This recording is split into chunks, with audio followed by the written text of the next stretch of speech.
एक बार की बात है, जमुनानगर नाम का एक गांव था। इस जगह के लोग और वहां घटित होने वाली अद्भुत कहानियां दूसरे गांवों और शहरों में बहुत मशहूर थीं। अगर कोई दूसरे शहर से वहां आता तो वह सूरज ढलने से पहले ही गांव छोड़कर चला जाता था।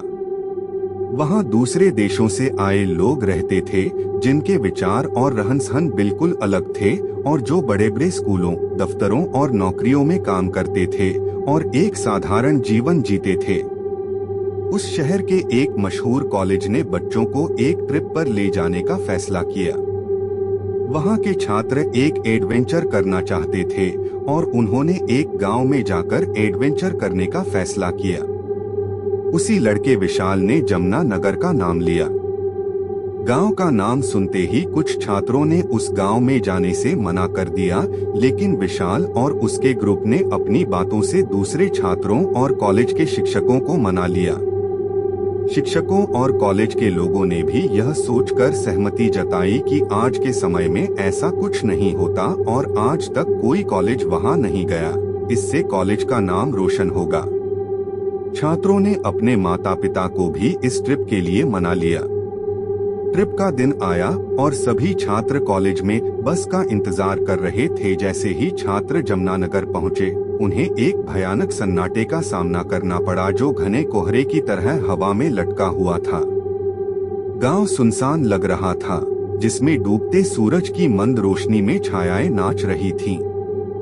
विशाल, जो साहसी था, समूह को गांव में और आगे ले गया, खतरे के चेतावनी संकेतों को अनदेखा करते हुए जो हवा में फुसफुसाते हुए लग रहे थे। जैसे जैसे वे अंदर गए, संवेदनशील छात्रा दृप्ति को अपनी रीढ़ की हड्डी में ठंडक महसूस हुई। उसने महसूस किया कि कोई उपस्थिति उन्हें छाया से देख रही है, अदृश्य लेकिन स्पर्शनीय।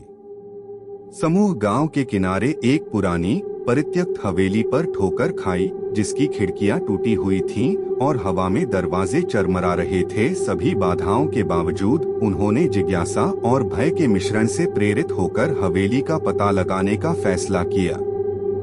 जैसे जैसे वे अंदर गए, वातावरण भारी होता गया, हवा में सड़न और कुछ और भयावह गंध घुलती गई। अजीबोगरीब आवाजें हॉल में गूंज रही थीं और परछाइयां अपने आप ही हिलती हुई लग रही थीं। अचानक उन्होंने एक खून जमा देने वाली चीख सुनी जो सन्नाटे को चीरती हुई उनके रोंगटे खड़े कर रही थी। वे घबरा गए क्योंकि उन्हें एहसास हुआ कि वे हवेली में अकेले नहीं थे।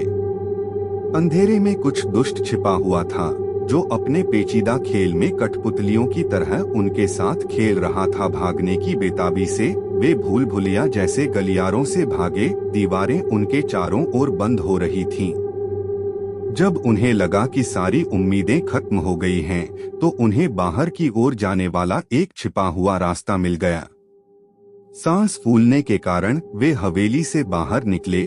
उनके दिल डर से धड़क रहे थे। जब उन्होंने हवेली की ओर देखा तो उन्होंने ऊपर की खिड़की में एक छायादार आकृति देखी, जिसकी आंखें द्वेष से चमक रही थीं। छात्र जमुनानगर से भाग गए। उनके दिमाग में उस भयावह दिन की भयावहता घूम रही थी।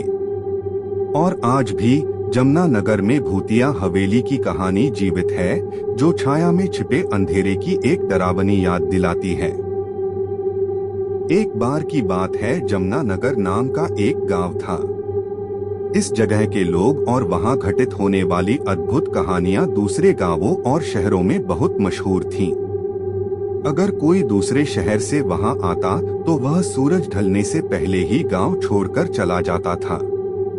वहां दूसरे देशों से आए लोग रहते थे, जिनके विचार और रहन सहन बिल्कुल अलग थे और जो बड़े बड़े स्कूलों, दफ्तरों और नौकरियों में काम करते थे और एक साधारण जीवन जीते थे। उस शहर के एक मशहूर कॉलेज ने बच्चों को एक ट्रिप पर ले जाने का फैसला किया। वहां के छात्र एक एडवेंचर करना चाहते थे और उन्होंने एक गांव में जाकर एडवेंचर करने का फैसला किया। उसी लड़के विशाल ने जमुनानगर का नाम लिया।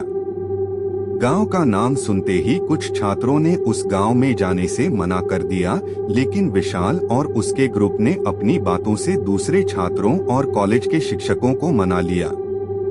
शिक्षकों और कॉलेज के लोगों ने भी यह सोचकर सहमति जताई कि आज के समय में ऐसा कुछ नहीं होता और आज तक कोई कॉलेज वहां नहीं गया।